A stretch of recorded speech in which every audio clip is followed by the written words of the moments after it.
ఒకరోజు తింకు అనే చిన్నవాడిని అతని తల్లి ముద్దుగా పిలుస్తూ నిద్రలేపింది. తింకుకి ఆకలి వేసింది.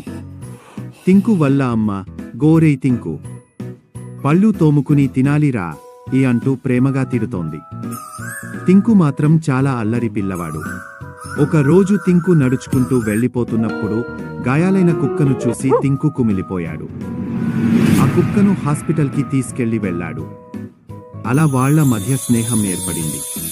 కుక్కకు నయం అవడంతో తింకు వల్ల ఇంటికి కుక్కను తీసుకెళ్లాడు.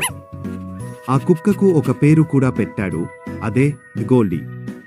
మరునాడు ఉదయం తింకు లేచి చూసేసరికి గోల్డీ కనపడలేదు.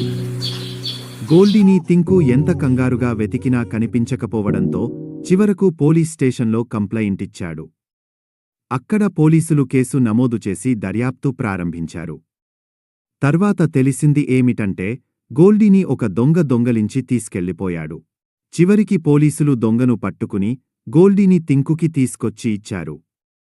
గోల్డీని చూసిన తింకు చాలా ఆనందపడి గోల్డీని గట్టిగా కౌగిలించుకున్నాడు.